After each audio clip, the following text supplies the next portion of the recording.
ఈ వీడియోలో మనం చెప్పుకునే టాపిక్ వచ్చండి పల్స్ కోడ్ మాడ్యులేషన్. ఇది వచ్చి అనలాగ్ అండ్ డిజిటల్ కమ్యూనికేషన్స్లో సెకండ్ యూనిట్లో వస్తుందండి. ఈ టాపిక్ సెకండ్ యూనిట్ పేరు వచ్చి డిజిటల్ కమ్యూనికేషన్ ప్రిన్సిపల్స్. ఇక్కడ ఏం జరుగుతుందంటే first unit analogue communications and analogue modulation techniques గురించి రిప్రజెంట్ చేస్తుంది. అట్లాగే థర్డ్ యూనిట్ వచ్చి డిజిటల్ మాడ్యులేషన్ టెక్నిక్స్ని ఎక్స్ప్లెయిన్ చేస్తుంది. సెకండ్ యూనిట్ వచ్చి చెప్పేది ఏంటంటే ఎనలాగ్ నుంచి డిజిటల్లోకి డేటాని ఎట్లా మారుస్తాం, దానికి కావాల్సిన ఫంక్షన్స్ ఏంటి, వాటి గురించి ఎక్స్ప్లెయిన్ చేసేది సెకండ్ యూనిట్ అండి. అందుకే దాని పేరు వచ్చి డిజిటల్ కమ్యూనికేషన్ ప్రిన్సిపల్. దీంట్లో మనం main and only single SA question వచ్చి పీసీఎం కోడింగ్ అండ్ డీకోడింగ్ అండి. పీసీఎం అంటే పల్స్ కోడ్ మాడ్యులేషన్. ఓకే, అంటే యాక్చువల్గా ఇప్పుడు చూడండి, మనకి పల్స్ మాడ్యులేషన్ టెక్నిక్స్ అని ఉన్నాయండి. పల్స్ మాడ్యులేషన్ టెక్నిక్స్ వీటిలో రెండు రకాలు ఉన్నాయి. ఒకటి వచ్చి ఎనలాగ్, సెకండ్ వన్ వచ్చి డిజిటల్. ఎనలాగ్ పల్స్ మాడ్యులేషన్లో మనం చూసినవే పిఏఎం, పిడబ్ల్యూఎం, పిపిఎం వస్తాయి. డిజిటల్లో pulse code modulation, differential pulse code modulation, delta modulation, ఇంకా చాలా ఉంటాయండి నెక్స్ట్. సో ఇవి మెయిన్ అండి మనకుండే మాడ్యులేషన్ టెక్నిక్స్లో. పల్స్ కోడ్ మాడ్యులేషన్స్లో ఇవి మెయిన్ పల్సెస్ బేసిస్ మీద. సో మనం ఇప్పుడు వచ్చి చెప్పుకునేది ఏంటి టాపిక్, పల్స్ కోడ్ మాడ్యులేషన్ చెప్తున్నాం. ఇది ఏ డివిజన్లో ఉందంటే డిజిటల్ డివిజన్లో ఉంది. దేంట్లో పల్స్ మాడ్యులేషన్ టెక్నిక్స్. సో ఇదేంటి చేసే పని అంటే చూద్దాం. ఒకసారి క్లియర్గా వినండి. ఇదేంటంటే చాలా వాటితో రిలేటెడ్ అయి ఉంటుంది, చాలా ఇంపార్టెంట్. మీరు ఆల్రెడీ అందరూ థియరీ అడుగుతున్నారు కాబట్టి ఈ టాపిక్ ఆల్రెడీ ఎక్స్ప్లెనేషన్లో ఉంది. థియరీ కోసం మాత్రం ఈ వీడియో చేస్తున్నాం. ఫస్ట్ ఆఫ్ ఆల్ పీసీఎం అంటే పల్స్ కోడ్ మాడ్యులేషన్ అండి. పల్స్ కోడ్ మాడ్యులేషన్ దీంట్లో చూడండి, పీసీఎం దేనికంటే it is a method used to digitally represent sampled analog signal. అంటే ఎనలాగ్లో ఉన్న ఒక సిగ్నల్ని డిజిటల్లో రిప్రజెంట్ చేయడానికి నేను పీసీఎం అని యూజ్ చేస్తున్నాను. ఓకే, ఎనలాగ్ డేటాని డిజిటల్లో రిప్రజెంట్ చేయడానికి నేను ఏం చేస్తున్నాను, పీసీఎంని యూజ్ చేస్తున్నాను. ఇదే major point and simple trick. ఓకేనా, PCM is a method used to digitally represent sampled analog signal. ఇప్పుడు ఎనలాగ్ సిగ్నల్ కూడా డైరెక్ట్గా ఇవ్వలేదండి, శాంపిల్ చేసిన ఎనలాగ్ సిగ్నల్ని డిజిటల్లో రిప్రజెంట్ చేస్తున్నాను. సరే, ఫస్ట్ ఆఫ్ ఆల్ ఒక ఎనలాగ్ సిగ్నల్ తీసుకున్నాం, analogue message signal. Nothing but ఇది సోర్స్ అవుతుంది. ఈ సిగ్నల్ని ఏం చేసాం, యాంటీ అలియాసింగ్ ఫిల్టర్కి ఇచ్చాం. అదొక లో పాస్ ఫిల్టర్. లో పాస్ ఫిల్టర్ పని ఏంటి, లో ఫ్రీక్వెన్సీస్ని అలౌ చేసి హై ఫ్రీక్వెన్సీస్ని అవాయిడ్ చేయాలి. మనం ఆల్రెడీ చెప్పుకున్నాం, మెసేజ్ సిగ్నల్ ఎక్కడ తీసుకున్నది ఏమవుతుంది, లో ఫ్రీక్వెన్సీ సిగ్నల్. సో మనం లో ఫ్రీక్వెన్సీ సిగ్నల్ ఎదరికి వెళ్తుంది. అందుకే నేను ఎట్లా రిప్రజెంట్ చేసిన చూడండి, ఇక్కడ ఎలా ఉందో ఇక్కడ కూడా అట్లాగే ఉంటుంది. సో సేమ్ వేవ్ ఎదరికి పాస్ అయ్యింది. దాంతోపాటు ఈ లో పాస్ ఫిల్టర్ చేసి ఇంకో పని ఏంటయ్యా అంటే, ఇది యాంటీ అలియాసింగ్ ఎఫెక్ట్ని రాకుండా చేస్తుంది. అంటే అలియాసింగ్ ఎఫెక్ట్ని రాకుండా చేస్తుంది. దాని మీనింగ్ ఏంటంటే, ఫర్ ఎగ్జాంపుల్ మనం ఒక వేవ్ని డిజిటల్లో కన్వర్ట్ చేసిన తర్వాత సెండ్ చేస్తాం ట్రాన్స్మిటర్ ద్వారా. రిసీవర్ అనేవాడు రిసీవ్ చేసుకుంటాడు, దాన్ని మళ్ళీ రీజనరేట్ చెయ్యాలి అంటే అలియాసింగ్ ఎఫెక్ట్ అనేది ఉండకూడదు. మనం అలియాసింగ్ ఎఫెక్ట్ అనే దాన్ని జనరేట్ చేసి పంపిస్తే ట్రాన్స్మిటర్ ద్వారా, రిసీవర్ అనేవాడు ఆ సిగ్నల్ని మళ్ళీ రీజనరేట్ చేయలేడు. అందుకని మనం ఏం చేస్తున్నాం, అలియాసింగ్ ఎఫెక్ట్ రాకూడదని యాంటీ అలియాసింగ్ లో పాస్ ఫిల్టర్ అనే దాన్ని యూజ్ చేస్తాం. ఓకేనా, యాంటీ అలియాసింగ్ లో పాస్ ఫిల్టర్. మీరు చాలా చోట్ల చూస్తే లో పాస్ ఫిల్టర్ అని ఇస్తారు, లేకపోతే యాంటీ అలియాసింగ్ ఫిల్టర్ అని ఇస్తాడు. సో మీరు ఈ బ్లాక్ ఇలాగే రాసుకోండి, యాంటీ అలియాసింగ్ లో పాస్ ఫిల్టర్. ఇది చేసే పని ఏంటి, లో ఫ్రీక్వెన్సీస్ని అలౌ చేస్తుంది, నథింగ్ బట్ మెసేజ్ సిగ్నల్ని అలౌ చేస్తుంది. అట్లాగే యాంటీ అలియాసింగ్ ఎఫెక్ట్ని రాకుండా చేస్తుంది. యాంటీ అలియాసింగ్ అంటే అలియాసింగ్ ఎఫెక్ట్ వస్తే ఏమవుతుంది, మనకి రిసీవర్ సైడు సిగ్నల్ అనేది కరెక్ట్గా రిసీవ్ అవ్వదు, అంటే రీజనరేట్ చేయలేరు. ఓకే, ఈ యాంటీ అలియాసింగ్ ఎఫెక్ట్ ఎక్కడ వస్తుందంటే శాంప్లర్లో వస్తుంది. శాంప్లర్ పని ఏంటి, శాంపిల్స్ని ప్రొడ్యూస్ చేస్తూ ఉంటుంది. సో మన శాంపులర్ దగ్గర ఏం చేస్తాం, సింపుల్గా ఒక మోడ్యులేషన్ చేస్తాం. ఎట్లా అంటే నాకు వచ్చిన మెసేజ్ సిగ్నల్ని శాంపుల్స్తో కలుపుతా, శాంపులర్ దగ్గర శాంపుల్స్తో. అదేం చేస్తుంది, ఒక శాంపిల్డ్ అవుట్పుట్ తీసుకొచ్చింది. ఇదిగోండి, శాంపిల్డ్ అవుట్పుట్ తీసుకొచ్చింది. దీన్ని నేను ఏమంటే పల్స్ యాంప్లిట్యూడ్ మోడ్యులేషన్ లాగే ఉంది కదా. సో హైట్ ఉన్నప్పుడు శాంపుల్స్ యొక్క హైట్ వచ్చింది, డౌన్ ఉన్నప్పుడు శాంపుల్స్ యొక్క డౌన్ కూడా వచ్చింది. సో సింపుల్గా పిఏఎం జరిగింది ఇక్కడ, పల్స్ యాంప్లిట్యూడ్ మోడ్యులేషన్ జరిగినట్టు.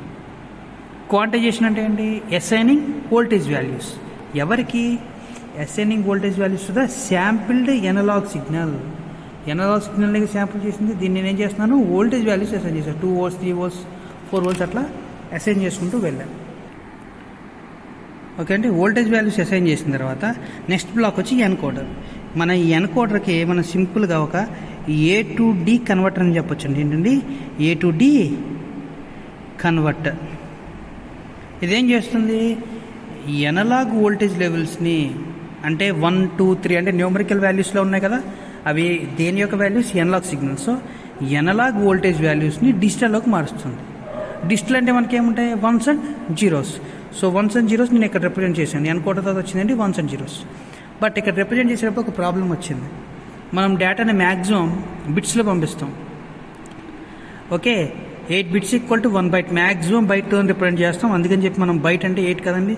సో మనం ఎన్ని రిప్రజెంట్ చేసాం చూడండి, lines D0 D1 D2 D3 D4 D5 D6 D7. D0 నుంచి D అంటే 1 to 7 7 ప్లస్ 0 ఉంది కదండి, మొత్తం 8 సిగ్నల్స్ కింద బయటకు వచ్చింది. అంటే ప్రతి వాల్యూ నువ్వు 1 ఇచ్చినా 10 ఇచ్చినా 11 ఇచ్చినా 30 ఇచ్చినా ప్రతిదాన్ని ఏం చేస్తుంది, 8 bits కింద కన్వర్ట్ చేసి 1s and 0sలో ట్రాన్స్మిట్ చేస్తుంది. అందుకని దీన్ని ఏమన్నా నేను A to D converter. But మనకున్న ప్రాబ్లం ఏంటి, ఈ 8 లైన్స్ పక్క నుంచి పక్క బ్లాక్కి పంపించడానికి అయితే ఇబ్బంది లేదు, బట్ మనం ట్రాన్స్మిట్ చేయాలి. ట్రాన్స్మిట్ చేయడం లాంగ్ డిస్టెన్స్ అనుకోండి, ఆ 8 వైర్స్ వేయడం వల్ల మనకేమవుతుంది, ఖర్చు పెరుగుతుంది అండ్ డేటా కూడా అంటే ఆ కాంప్లెక్సిటీ కూడా పెరిగిపోతుంది మనకి. సో దాన్ని రెడ్యూస్ చేయడానికి నేనేం చేశాను, వచ్చిన ప్యారలల్ డేటా మొత్తాన్ని కలిపి సీరియల్లో కన్వర్ట్ చేశాను. ఓకేనా, సీరియల్లో కన్వర్ట్ చేసి సింగిల్ ఛానల్ ద్వారా బయటకు పంపించాను. సో బయటికి ఏ డేటా వచ్చినప్పుడు సీరియల్ డేటా వచ్చింది. నేను దీన్ని ఏం చేయాలి, త్రూ ట్రాన్స్మిటర్ ద్వారా అయితే ఎయిర్లో పాస్ చేస్తా, లేకపోతే సమ్ వైర్స్ ద్వారా పాస్ చేస్తా. ఇది సింపుల్ PCM కోడింగ్. ఒక సిగ్నల్ తీసుకున్నాను, ఏ ఎఫెక్ట్ వస్తే ఇబ్బంది పడతామనుకున్నామో ఆ ఎఫెక్ట్ రాకుండా యాంటీ అలియాసింగ్ ఫిల్టర్ పెట్టాను. అదొక లో పాస్ ఫిల్టర్. దానికి శాంప్లర్తో కనెక్ట్ చేశాను. శాంపిల్స్ వచ్చినాయి, శాంపిల్స్ వచ్చిన దానికి వోల్టేజ్ వాల్యూస్ అసైన్ చేశాను. వోల్టేజ్ వాల్యూస్ వచ్చిన దాన్ని 1s and 0sలో మార్చాను. మార్చిన తర్వాత ఏం చేశాను, ప్యారలల్ టు సీరియల్ కింద ఛానల్ ద్వారా బయటికి పంపించాను. ఇక్కడ చూడండి థియరీ పార్ట్ వస్తుంది. ఇప్పుడు in PCM we're taking analogue message signal as input. అంటే ఎనలాగ్ మెసేజ్ సిగ్నల్ ఇన్పుట్ కింద తీసుకున్నాం. It is a continuous low frequency message signal. Message signal ఇప్పుడు లో ఫ్రీక్వెన్సీ కాబట్టి ఆ పాయింట్ చెప్పారు. నెక్స్ట్ పాయింట్ చూడండి, in input signal the input signal passed through low pass filter. అంటే low pass filter ద్వారా pass చేశామన్నాడు. To limit the frequencies of analog input signal to standard band frequency range. అంటే analog అనేది low frequency అన్నాం కదా, ఇప్పుడు దాన్ని వాడు ఏం చేస్తున్నాడంటే వాయిస్ ఫ్రీక్వెన్సీ బ్యాండ్లో ఉంచేట్టు ట్రై చేస్తున్నారు లో పాస్ ఫిల్టర్ యూస్ చేసి. అంతకుమించి ఎక్కువ వస్తే ఏం చేస్తుంది, అది హై పాస్ కింద చూసుకుని దాన్ని అవాయిడ్ చేస్తుంది. సో వాయిస్ ఫ్రీక్వెన్సీ ఎంత అనుకున్నాం, 300 Hz to 3 kHz. ఈ ఫ్రీక్వెన్సీ మధ్య ఏదున్నా కానీ లో పాస్ ఫిల్టర్ ఏం చేస్తుంది, ఎదరికి అలౌ చేస్తుంది. అంతకుమించి ఎక్కువ ఉంటే ఆ ఫ్రీక్వెన్సీని బ్లాక్ చేస్తుంది. ఓకేనా, ఇక్కడ ఆ పాయింట్ ఇచ్చారు చూడండి. The low pass filter is also used to avoid aliasing effect. మనం ఆల్రెడీ పేరు రాసాం కదా, యాంటీ అలియాసింగ్ లో పాస్ ఫిల్టర్ అని. సో అది లో ఫ్రీక్వెన్సీని అలౌ చేయడంతో పాటు ఏం చేస్తుంది, అలియాసింగ్ ఎఫెక్ట్ని అవాయిడ్ చేస్తుంది. So it is named as anti aliasing లో పాస్ ఫిల్టర్. అందుకని దీనికి యాంటీ అలియాసింగ్ లో పాస్ ఫిల్టర్ రెండు పనులు చేస్తుంది. అలియాసింగ్ ఎఫెక్ట్ని అవాయిడ్ చేస్తుంది, లో ఫ్రీక్వెన్సీని అలౌ చేస్తుంది. If aliasing effect occurs, aliasing effect వస్తే receiver cannot regenerate original message signal. వస్తే రిసీవర్ అనేవాడు ఒరిజినల్ మెసేజ్ సిగ్నల్ని జనరేట్ చేయలేదు అని చెప్తున్నాడు. నెక్స్ట్ పాయింట్ చూడండి, if sampling rate is less than twice of the height frequency components of message signal highest అండి in case message signal frequency ఏదైతే ఉందో దానికంటే రెండు రెట్లు తక్కువగా ఉంటే, అంటే FS greater than equal to 2FM అయితే మనకు తెలిసింది ఏంటి, Nyquist rate. Twice less than అన్నాడు అంటే ఏమవుతుంది, 2FM కంటే తక్కువ ఉంటే నేను తీసుకున్న samples, the reconstruction of message signal at receiver not possible. ఏమంటున్నాడండి, ఈ కండిషన్ వస్తే ఎఫ్ఎస్ లెస్ దాన్ 2FM అయితే reconstruction of message signal at receiver not possible అన్నాడు. ఒకసారి పాయింట్ చూడండి, if sampling rate is less than, sampling rate FS less than twice the highest frequency components of message signal. Message సిగ్నల్లో highest frequency కంటే తక్కువగా ఉంటే దానివల్ల problem ఏంటండి, మనకి రీకన్స్ట్రక్షన్ అనేది పాసిబిలిటీ ఉండదు. ఇట్లా జరిగితే దాన్ని ఏమంటారు, అలియాసింగ్ ఎఫెక్ట్ అంటారు. ఈ కండిషన్ ఒకటి ఇంపార్టెంట్. అలియాసింగ్ ఎఫెక్ట్ అంటే మీరు డెఫినేషన్ కూడా ఇదే అవుతుంది, సో కంపల్సరీ మీరు ఇది రాసుకోండి, అలియాసింగ్ ఎఫెక్ట్. ఇది ఒక 3 మార్క్స్ క్వశ్చన్ కింద అడగచ్చు. ఓకేనా. నెక్స్ట్ దాన్ని ఏం చేసాం, అలియాసింగ్ ఎఫెక్ట్ లో పాస్ ఫిల్టర్ ద్వారా తర్వాత శాంప్లర్కి ఇచ్చాం. శాంప్లర్ని ఇంకో చోట ఏం రాస్తారంటే శాంప్లర్ అంటారు, లేకపోతే శాంప్లింగ్ అండ్ హోల్డ్ సర్క్యూట్ అంటారు. సో శాంప్లర్ గురించి వద్దాం. శాంప్లర్కి ఏమొచ్చింది, ఒక మెసేజ్ సిగ్నల్ ఇన్పుట్ కింద వచ్చింది, దాన్ని మనం ఏం చేసాం, శాంపిల్ చేసాం. The incoming message signal will be sampled by using sampler or sampling and hold circuit. వచ్చిన మెసేజ్ని నేను ఏం చేశాను, శాంపిల్ చేశాను, లేదా ఎలా శాంప్లర్ అనే డివైజ్ని వాడుకున్నాను, లేకపోతే శాంప్లింగ్ అండ్ హోల్డ్ సర్క్యూట్నే వాడుకున్నాను. నెక్స్ట్ పాయింట్ చూడండి, in order to ensure perfect reconstruction of message signal అంటే ఇందాక ఏమొచ్చిందండి, లెస్ దాన్ 2FM అయితే కన్స్ట్రక్షన్ పాసిబిలిటీ లేదు. ఇప్పుడు నేనేమంటున్నాను, పర్ఫెక్ట్గా నాకు కన్స్ట్రక్షన్ అవ్వాలి, దానికోసం మనం ఏం చేయాలో చెప్తున్నాడు. In order to ensure perfect reconstruction of message signal at the receiver వైపు పర్ఫెక్ట్గా రీకన్స్ట్రక్షన్ జరగాలి అంటే, ఓకేనా, పర్ఫెక్ట్గా రీకన్స్ట్రక్షన్ జరగాలంటే the sampling rate must be greater than twice the highest frequency component of message signal. పర్ఫెక్ట్గా జరగాలంటే ఎలా ఉండండి, twice the frequency of message signal అన్నాడు. పై కండిషన్ ఏంటి, twice the frequency of message signal కంటే తక్కువ ఉంటే అలియాసింగ్ ఎఫెక్ట్ అన్నాడు. అట్లా కాదు, ఎక్కువ ఉంటే పర్ఫెక్ట్గా రీకన్స్ట్రక్షన్ చేస్తున్నాం అన్నాడు. దీన్ని మనం నైక్విస్ట్ రేట్ అంటాం. ఓకేనా, దీన్ని నైక్విస్ట్ రేట్. ఇది కూడా ఇంపార్టెంట్ పాయింట్, దీని గురించి తర్వాత డిస్కస్ చేద్దాం. ఓకే, సో దీన్ని నైక్విస్ట్ రేట్ అంటారు. యాక్చువల్గా శాంప్లర్ ఇక్కడ ఇంకో పని కూడా చేస్తుంది, it converts analogue message signal to discrete message signal. ఇది ఒక చాలా చాలా ఇంపార్టెంట్ పాయింట్ అండి. Okay, sampler converts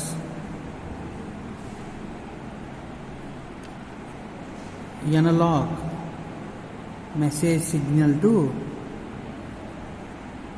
discrete message signal. అంటే డిస్కంటిన్యూస్ అంటే కంప్లీట్గా డిజిటల్ కాదు, కంప్లీట్గా అనలాగ్ కాకుండా చేస్తుంది అని చెప్తున్నాడు. ఓకేనా. ఇప్పుడు చూడండి, శాంప్లింగ్ రేట్ ఇచ్చాడు. The sampling rate FS greater than equal to 2FM is mathematically proven by Nyquist. అంటే నైక్విస్ట్ అనేవాడు శాంప్లింగ్ రేట్కి ఈక్వేషన్ కనిపెట్టాడు మ్యాథమెటికల్గా. ఎప్పుడు 1928. That's why we call this equation as Nyquist rate. So sampling rate మనం ఏమని పిలుస్తున్నాం, నైక్విస్ట్ రేట్. ఎందుకు, ఇది కనుక్కున్నది ఎవరు, నైక్విస్ట్ అనేవాడు కనుక్కున్నాడు, కాబట్టి దీనికి ఏం పేరు వచ్చింది, నైక్విస్ట్ రేట్ అని వచ్చింది. 1928లో కనుక్కున్నాడు, ప్రూవ్ చేశాడు కూడా. So FS greater than equal to 2FM అంటే మనం ఏం పిలవాలి, నైక్విస్ట్ రేట్ అనాలి. దీన్నే శాంప్లింగ్ రేట్ని కూడా అనుకోవచ్చు. ఓకేనా. బట్ ఇన్ ప్రాక్టికల్ ప్రాక్టికల్గా ఏం చెప్తున్నాం, we use greater than twice 2FM అంటే మనం గ్రేటర్ దాన్ ఈక్వల్ 2FM అని పెట్టుకున్నాం. కానీ ట్వైస్ అంటే 2FM కంటే 3FM అన్న 4FM అన్న తీసుకున్నా ఇంకా పర్ఫెక్ట్గా వస్తుంది. అంటే శాంపిల్స్ ఎంత ఎక్కువ తీసుకుంటే నీకు అంత పర్ఫెక్ట్గా రిజల్ట్ వస్తుంది అంటున్నాడు. In practical we use greater twice of maximum frequency to get best results or better result. అంటే పర్ఫెక్ట్గా మంచి రిజల్ట్ రావాలంటే మనం ఏం చేయాలి, ఎక్కువ శాంపిల్స్ని తీసుకోవాలి అని చెప్తున్నాడు. ఓకే అండి. శాంప్లర్లో వచ్చేసి నార్మల్గా 3 టైప్స్ ఉంటాయండి శాంప్లింగ్ ప్రాసెస్ అనేది. ఒకటి వచ్చి ఐడియల్ శాంప్లింగ్, అంటే ఇట్లా ఉంటుంది ఫ్లాట్గా స్ట్రైట్ లైన్స్తో. ఇంకోటి న్యాచురల్ శాంప్లింగ్ అంటే ఇది పల్సెస్తో ఉంటుందండి. పల్స్ కనపడుతుంది కదా, పల్సెస్లా కనబడుతుంది. ఫ్లాట్ టాప్ శాంప్లింగ్స్ ఇది కూడా పల్సెస్ ఫార్మేట్లోనే ఉంటుంది. ఈ మూడింటికి తేడాలు ఏంటంటే ఇవి స్ట్రైట్ లైన్స్లో ఉంటాయి. ఐడియల్ శాంప్లింగ్ అంటారు. అంటే మనం ప్రాక్టికల్గా చూపించడానికి రిప్రజెంట్ చేయడానికి చూస్తాం. మ్యాక్సిమం మీకు టెక్స్ట్ బుక్స్ అన్నీ ఇవే ఇస్తాడు. ఆ తర్వాత ఈ రెండింటిని చూపించాలి కాబట్టి చూపిస్తారండి. ఓకేనా, మ్యాక్సిమం మీకు శాంప్లింగ్ అంటే ఐడియల్ శాంప్లింగే చూపిస్తారు ఫర్ ప్రాక్టికల్ రిప్రజెంటేషన్ అని చెప్పాం కదా అందుకు. ఈ న్యాచురల్ శాంప్లింగ్స్ అంటే ఇప్పుడు వేవ్ బెండ్ అయితే పల్స్ అంతా బెండ్ అయింది చూసారా. ఓకేనా, సో వేవ్తో పాటు పల్స్ కూడా ట్రావెల్ అయింది ఇక్కడ, అందుకని దీన్ని న్యాచురల్ శాంప్లింగ్. అట్లా కాకుండా ఫ్లాట్ చేసేసామనుకోండి ఈ ఏరియాస్ని, మనకి ఫ్లాట్ టాప్ శాంప్లింగ్ వస్తుంది. ఓకేనా, సో ఇవి 3 రకాల శాంప్లింగ్లు: ideal sampling, natural sampling, flat top sampling. Natural sampling వల్ల ఉపయోగం ఏంటంటే బాగా ఎఫిషియెంట్గా వర్క్ అవుతుంది, తక్కువ నాయిస్ ఉంటుంది. ఈ 2 అడ్వాంటేజెస్. డిసడ్వాంటేజ్ ఏంటంటే చాలా ఎక్కువ టైం తీసుకుంటుంది. సో మనం ఇప్పుడు ఫాస్ట్ వరల్డ్లో ఉన్నాం కాబట్టి అంత ఫాస్ట్ జరిగిపోవాలి. సో మనం దేనికి వెళ్తాం? ఫ్లాట్ టాప్ శాంప్లర్కి వెళ్తాం. దీంట్లో ఉన్న అడ్వాంటేజ్ ఏంటి? ఫాస్ట్గా అవుట్పుట్ ఇస్తుంది. డిసడ్వాంటేజ్ ఏంటి? నాయిస్ యాడ్ అవుతుంది. ఓకేనా, అంత ఎఫిషియెంట్గా వర్క్ అవుతుంది. సో బట్ రిజల్ట్ వస్తుంది కానీ విత్ నాయిస్తో వస్తుంది. అంటే చాలా ఫాస్ట్ మీద వర్క్ అయిపోవాల్సిన వాళ్ళు దేనికి వెళ్తారు? ఫ్లాట్ టాప్ శాంప్లర్కి వెళ్తారు. లేట్ అయినా పర్లేదు, పర్ఫెక్ట్గా రావాలనుకుంటే న్యాచురల్ శాంప్లర్కి వెళ్తారు. అసలు ప్రాక్టికల్గా రిప్రజెంట్ చేయడానికి మనం ఏం చేస్తాం? ఐడియల్ శాంప్లింగ్ ఇట్లా చూస్తాం. సో శాంప్లింగ్లో 3 types: ideal sampling, natural sampling, flat top sampling.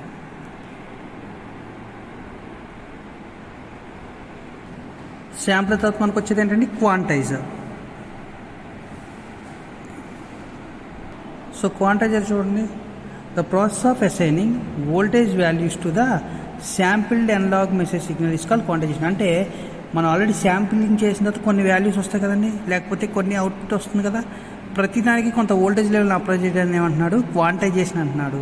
Simply ఏం రాస్తారంటే quantize is nothing but assigning voltage values to sampled signal. అంటే అవుట్పుట్ సిగ్నల్ని మనం ఏం చేస్తున్నాం?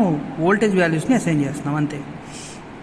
The number of levels available depends on the number of bits used to express sample values. అంటే నువ్వు ఎన్ని వాల్యూస్ తీసుకున్నావు అనేది ఎట్లా డిపెండ్ అయి ఉంటుందంటే, అంటే ఎన్ని లెవెల్స్ తీసుకుంటావు అని క్వాంటైజేషన్. ఫర్ ఎగ్జాంపుల్ ఇవన్నీ లెవెల్స్ అంటారండి. నువ్వు శాంపిల్స్ ఎన్ని తీసుకున్నావో దాని ప్రకారం నేను లెవెల్స్ తీసుకోవాలి. ఓకేనా, సో నీ శాంపిల్స్ ఇక్కడ దాకా వచ్చినప్పుడు ఇక్కడ దాకా తీసుకోవాలి. అంతకుమించి ఎక్కువ తీసుకున్నా నాకు డేటా వేస్ట్ కదా. అంటే ఇక్కడ ఇలా హైట్స్ పెంచుకుంటా వెళ్ళినా నాకు వేస్ట్. సో నేనేం చేయాలి? నెంబర్ ఆఫ్ శాంపిల్స్ని బేస్ చేసుకుని తీసుకోవాలి. ఇన్ కేస్ దీంట్లో ఒక ఫాల్ట్ ఉంది, అది కూడా చెప్పుకుందాం. సో అది ఎట్లా డిపెండ్ అవుతుందంటే n = 2n, number of levels represented by n = 2m. ఒకసారి చూడండి, the number of levels available depends on the number of bits used to express the sample values. Sample వాల్యూస్ని ఎక్స్ప్రెస్ చేయడానికి నువ్వు ఎన్నైతే బిట్స్ని తీసుకుంటావో దాని ప్రకారం ఏం మారుతుందన్నాడు? వోల్టేజ్ లెవెల్స్ మారుతాయి, లేకపోతే క్వాంటైజేషన్ లెవెల్స్ మారుతాయని చెప్తున్నాడు. Quantization will produce some errors. Quantization జరుగుతున్నప్పుడు కూడా, అంటే జస్ట్ అసైనింగ్ వోల్టేజ్ వాల్యూస్ జరుగుతున్నప్పుడు కూడా కొంత ఎర్రర్స్ ప్రొడ్యూస్ అవుతుంది. Called as quantisation noise or quantisation error. Quantisation process జరిగేటప్పుడు వచ్చే ఎర్రర్ని ఏమంటున్నాడు? క్వాంటైజేషన్ నాయిస్ అని కానీ క్వాంటైజేషన్ ఎర్రర్ అని కానీ అంటున్నాడు. క్వాంటైజేషన్ అంటే ఏంటి? Assigning voltage values to sample signal. దాంట్లో ఎర్రర్ వస్తే అసైనింగ్లో క్వాంటైజేషన్ ఎర్రర్ అంటున్నాడు. ఇప్పుడు చూడండి, దాని యొక్క ఎక్స్ప్లెనేషన్ ఉంది. The largest possible error is 1/2 of the difference between levels. మనకి ఎర్రర్ ఎక్కడ వస్తుంది అనేది కూడా చెప్తున్నాడు వీడు. నార్మల్గా బిఫోర్ శాంప్లింగ్, శాంపుల్ తర్వాత క్వాంటైజర్ కదా, నేను శాంప్లింగ్ తీసుకున్నా. ఇక్కడ చూడండి లెవెల్స్ ఎక్కడ ఉన్నాయి? ఒకటేమో నార్మల్గా వాడు ఇచ్చిన లెవెల్లో ఉంది, రెండు లెవెల్స్కి మధ్యలో ఉన్నాయి చూడండి, 2 లైన్స్కి మధ్యలో. మూడోది ఈ డాటెడ్ లైన్ మీద ఉంది. ఫోర్త్ది మళ్ళీ 2 లైన్కి మధ్యలో ఉంది. ఇది కూడా 2 లైన్లకి మధ్యలో ఉంది. ఇదేమో డాటెడ్ లైన్ మీద ఉంది. ఇలా ఉంది. మనం చేసిన శాంపిల్స్ ఇలా వచ్చినాయండి. నేను క్వాంటైజేషన్ అప్లై చేస్తే ఇది డాట్ ప్లేస్లో ఉంది కదండి, ఇక్కడ కూడా అట్లాగే వచ్చింది. నెక్స్ట్ది ఏమైంది? 2 లైన్లకి మధ్యలో ఉంది. ఇక్కడ ఏమైంది? పైకి తీసుకెళ్ళి లెవెల్లో కలిపేసిందండి. ఓకేనా, కరెక్ట్గా గమనించండి. ఇది మిడిల్ పాయింట్లో ఉంది. ఇక్కడ ఏం జరిగింది? కలిసిపోయింది. సో థర్డ్ది మాత్రం కామన్గా ఇచ్చాడు, ఫోర్త్ది మరి మిడిల్లో ఉంది, మనం ఏం చేసాం కలిపేసాం. సో క్వాంటైజేషన్ వల్ల ప్రాబ్లం ఏంటంటే దగ్గరలో ఉన్న లెవెల్స్తో కలిపేస్తుందండి శాంపిల్. అంటే ఈ లెవెల్లో ఉన్నది ఎలా కనపడాలి, నాకు రిసీవర్లో ఇలాగే రావాలి, బట్ నాకు ఇక్కడ ఏం జరుగుతుంది, ఇక్కడ కలిపేయడం వల్ల నాకు ఒక సిగ్నల్ డిస్టర్బెన్స్ అవుతుంది. అర్థమైందా? సో చేంజ్ చూశారు కదండి మీరు, ఆ చేంజ్ వల్ల ఏమవుతుంది, రిసీవర్ అనేవాడు కన్ఫ్యూజ్ అవుతాడు, రీజనరేట్ చేయడం కష్టం అవుతుంది. సో దానికోసం మనం ఏం చేయాలి, ఈ లెవెల్స్ని ఇంకా ఇంక్రీజ్ చేయాలి. ఓకేనా? ఫర్ ఎగ్జాంపుల్ ఈ లెవెల్లో ఒక పాయింట్ తీసుకుంటే మనకి ప్రాబ్లమ్ సాల్వ్ కదండి. ఇక్కడ సిగ్నల్ వచ్చిందంటే నేను ఈ లెవెల్లో ఒక పాయింట్ తీసుకుని నా ప్రాబ్లమ్ సాల్వ్, ఇది కిందకు ఉంది, ఈ లెవెల్లో ఒక పాయింట్ తీసుకుని నాకు ఒక ప్రాబ్లమ్ సాల్వ్. సో నేనేం చేయాలి, ఈ క్వాంటైజేషన్ ఎర్రర్ రాకూడదంటే నెంబర్ ఆఫ్ లెవెల్స్ని ఇంక్రీజ్ చేసుకోవాలి. ఇక్కడ చూడండి థర్డ్ది, ఇక్కడ ఎన్ని ఉన్నాయో వీటికి డబల్ లైన్స్ తీసుకుంటే ఏమైంది, ప్రతిదీ పాయింట్ టచ్ అవుతూ వెళ్ళింది, బట్ నేను ఎక్కడ కలపలేదు. ఇదిగోండి మిడ్ పాయింట్ ఉంటే ఈ కింద ఇంకో ఎక్స్ట్రా లైన్ తీసుకున్నాను, అక్కడ తెలుసు. ఇలా క్వాంటైజేషన్ లెవెల్స్ పెంచితే ఏమవుతుంది, మనకి నాయిస్ అనేది డిక్రీజ్ అవుతుంది. By increasing the quantization levels we can decrease the quantization noise. By increasing the sampling we can decrease the noise. అంటే శాంపిల్స్ ఇంక్రీజ్ చేసిన నాయిస్ డిక్రీజ్ అవుతుంది, క్వాంటైజేషన్ లెవెల్స్ ఇంక్రీజ్ చేసినా noise అనేది డిక్రీజ్ అవుతుంది. ఈ రెండు గుర్తుపెట్టుకోండి. బట్ క్వాంటైజేషన్ నాయిస్ రెడ్యూస్ చేయడానికి మనం లెవెల్స్ ఇంక్రీజ్ చేస్తున్నాం. దీనివల్ల నెంబర్ ఆఫ్ బిట్స్ ట్రాన్స్మిట్ అయ్యి కూడా పెరుగుతాయి కదా, ఎక్కువ నెంబర్ ఆఫ్ బిట్స్ వస్తాయి. దానివల్ల ఏమవుతుంది, బ్యాండ్ విడ్త్ కూడా పెరిగిపోతుంది. అదొక మేజర్ డ్రాబ్యాక్ దీంట్లో. Because of quantization error signal to noise ratio will be change. In case ఇక్కడ క్వాంటైజేషన్ నాయిస్ వస్తే సిగ్నల్ టు నాయిస్ రేషియో అనేది మారిపోతుంది. To reduce quantization noise we have to increase quantization level. ఇట్లా చేయడం వల్ల noise వస్తుంది. దీన్ని రెడ్యూస్ చేయాలంటే ఏం చేయాలి, మనం లెవెల్స్ ఇంక్రీజ్ చేసుకుంటూ వెళ్ళాలి. ఇలా ఇంక్రీజ్ చేసుకుంటూ వెళ్ళాలి representation levels. Next, but if we increase quantization level number of bits required is more per sample. మనం లెవెల్స్ ఇంక్రీజ్ చేస్తే ఏమవుతుంది, నెంబర్ ఆఫ్ బిట్ రిప్రజెంటేషన్ పెరిగిపోతుంది. దానివల్ల డ్రాబ్యాక్ ఏంటి చెప్పాను కదా, band with will increase. Band with అనేది కూడా ఇంక్రీజ్ అయిపోతుంది. డ్రాబ్యాక్ ఏంటి, లెవెల్స్ ఇంక్రీజ్ చేయకపోతే signal to noise ratio change అయిపోతుంది, క్వాంటైజేషన్ ఎర్రర్ అనేది వస్తుంది. ఇంక్రీజ్ చేస్తే బ్యాండ్ విత్ అనేది ఇంక్రీజ్ అవుతుంది. ఓకేనా? నెక్స్ట్ బ్లాక్ వచ్చి ఎన్కోడర్ అండి. Encoding is the process of sampled voltage levels are converted into digital equivalents. అంటే 1 వోల్ట్ 2 వోల్ట్స్ అని వచ్చినాయి కదండి క్వాంటైజర్లో, దాన్ని నేను చేయాలి డిజిటల్లో రిప్రజెంట్ చేయాలి. సో ఇది ఎలా యాక్ట్ చేస్తుంది, ఏ టు డి కన్వర్టర్ కింద యాక్ట్ చేస్తుంది అంటున్నాడు. For example if there is 256 quantizations levels, అంటే 256 లెవెల్స్ తీసుకుందాం అనుకుందాం. అంటే ఇట్లా హారిజంటల్గా డ్రా చేస్తాం కదండి, ఇట్లా ఇవన్నీ 256 ఉన్నాయి అనుకుందాం. అప్పుడు వాటికి ఎన్ని కోడ్స్ కావాలంటే 8 బిట్స్ వస్తే సరిపోతుంది. ఫర్ ఎగ్జాంపుల్ 8421 కోడ్లో చూడండి, 2 power of 0, 2 power 1, 2 square, 2 cube, 2 power 4, 2 power 5, 2 power 6, 2 power 7, 2 power 8 అనుకుందాం. సో 256 రిప్రజెంట్ చేయాలి కదా. ఓకే, 2 power 0 అంటే ఎంత, 1, 1, 2, 4, 8, 16, 32, 64, 128, 256. సో 256 రిప్రజెంట్ చేయాలంటే నాకు ఎంత ఉండాలి, 8 బిట్స్ ఉంటే సరిపోతుంది. ఇంకా పెరిగినాయి అంటే నేను ఇంకో నెంబర్కి వెళ్తాను.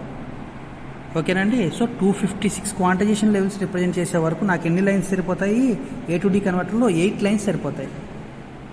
ఇక్కడ ఎన్ని లైన్స్ తీసుకోవాలి ఎలా తెలుస్తుంది, based on quantization levels. In case ఇంకా 258 వచ్చిందని, లేకపోతే 259 కానీ ఇట్లా వచ్చిందని, అప్పుడు ఏం చేస్తాను, D8ని యాడ్ చేస్తాను ఇక్కడ. అప్పుడు ఏమవుతుంది, ఇంకా పెరుగుతుంది, నెంబర్ ఆఫ్ లెవెల్స్ ఇంక్రీజ్ అవుతూ ఉంటాయి. అలా 2 power 9 తీసుకుంటే ఎంత అవుతాయి, 512 దాకా వెళ్తుందండి. అంటే 512 వరకు డేటా బిట్స్ మనం పంపించుకోవచ్చు. క్వాంటైజేషన్ లెవెల్స్ని కూడా మనం తీసుకోవచ్చు. వాడు అది చెప్తున్నాడు. The output of the encoder is parallel data of digital zeros once. So ఎన్లాక్ input ఇచ్చాం, అదేమైంది డిజిటల్ కింద బయటకు వచ్చింది. ఎన్ని లైన్స్లో వచ్చింది, 8 లైన్స్లో వచ్చింది. సో దీన్ని మనం ఏ టు డి కన్వర్టర్ అనొచ్చు, ఎన్కోడర్ అనొచ్చు. వాడు ఎన్కోడర్ అని ఇచ్చాడు కాబట్టి ఎన్కోడర్ అనుకోండి. ఎన్కోడర్లో వాడి డివైస్ ఏంటి, ఏ టు డి కన్వర్టర్. ఇక్కడ చూడండి, output of encoder is parallel data. అంటే బయటకు వచ్చింది ఏంటి, ప్యారలల్ డేటా అన్నాడు. అది ఏ ఫార్మేట్లో ఉంది, డిజిటల్ ఫార్మేట్లో ఉంది. నెక్స్ట్ బ్లాక్ వచ్చి ప్యారలల్ టు సీరియల్ కన్వర్టర్ అండి. ఇక్కడ చూడండి, if we directly transmit parallel data 8 words are required from transmitter to receiver. అంటే ట్రాన్స్మిటర్ నుంచి రిసీవర్ వరకు నువ్వు ఎన్ని లైన్స్ అయితే వాడతావో అన్ని లైన్స్ వేయాల్సిందే. దీనివల్ల ఏమవుతుంది, మనకి ఆ వైర్లు వేస్ట్ అయిపోతే, అంటే అన్ని ఛానల్స్ వేస్ట్ అయిపోతే కాస్ట్ కూడా ఇంక్రీజ్ అవుతుంది. So to save transmission media, అంటే ఆ ఛానల్ సేవ్ చేయడానికి and reduce cost, the bits in the parallel form are convert into serial. So ఆ బిట్స్ అన్ని ఏం చేస్తున్నాం, మనం ప్యారల్ నుంచి సీరియల్కి కన్వర్ట్ చేస్తున్నాం. ఎందుకు? అన్ని ఛానల్స్ వేస్ట్ చేయకుండా, అంత కాస్ట్ కూడా పెట్టకుండా. Okay, the serial data is applied to the channel after the processing, అంటే సూటబుల్ ప్రాసెసింగ్ చేసి మనం ఏం చేస్తున్నాం, త్రూ ఛానల్ ద్వారా బయటికి పంపిస్తున్నాం. ఇది మనకున్న లాస్ట్ బ్లాక్ అండి. దీని తర్వాత ఏమొస్తుంది, ఛానల్ వస్తుంది. ఛానల్లో నాయిస్ యాడ్ అవుతుంది. ఇక్కడ వరకు ఒకసారి మీరు పీసీఎం కోడింగ్ చూడండి, డీ కోడింగ్ తర్వాత చూడండి. మీరు థియరీ కోసం ఇది మెయింటైన్ చేసుకోండి. ఓకేనండి, బ్లాక్ డయాగ్రామ్ వేసుకోండి, స్క్రీన్ షాట్ తీసుకొని రాసుకోండి. ఇక్కడ వరకు మనం ఇన్పుట్ సిగ్నల్ గురించే రాసామండి, లో పాస్ ఫిల్టర్ వరకు.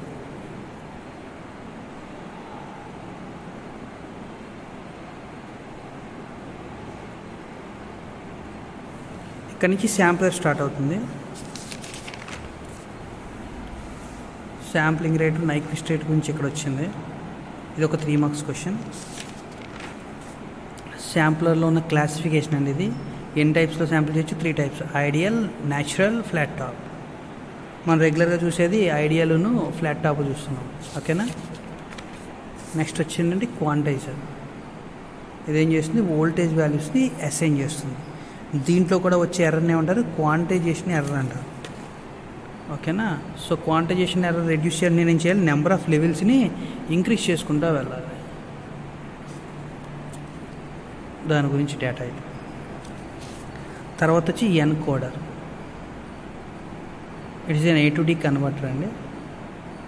దీంట్లో ఉన్న ఇంకో ఇబ్బంది ఏంటంటే సీరియల్ డేటాని ఎనలాగ్ డేటాని ప్యారల్గా బయటికి పంపిస్తుంది. దానివల్ల మనకు నష్టం ఏంటి, అన్ని ఛానల్స్ వేసుకుంటా వెళ్ళాలి. దాన్ని అవాయిడ్ చేయడానికి నేనేం చేశాను, ప్యారలల్ టు సీరియల్ కన్వర్టర్కి వచ్చాను. ఇది సింగిల్ ట్రాన్స్మిషన్ లైన్లో పంపిస్తుంది, కాస్ట్ రెడ్యూస్ చేస్తుంది.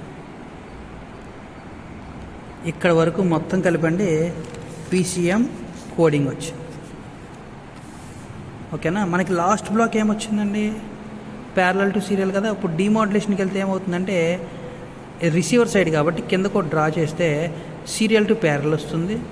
ప్యారల్ అంటే బయటకి ఏమొస్తాయి, అన్నీ D0 నుంచి D7 వరకు అవుట్పుట్స్ వస్తాయి. దాన్ని నేనేం చేయాలి, డీ కోడర్కి ఇస్తాను. డీ కోడర్ నుంచి రీజనరేటివ్ ఫిల్టర్కి ఇస్తాను. సో అక్కడతో మనకి డిమోడ్యులేషన్ కూడా అయిపోతుంది. సో మీరు ఈ డయాగ్రామ్ బాగా నేర్చుకోండి, అది కూడా చూపిస్తాను.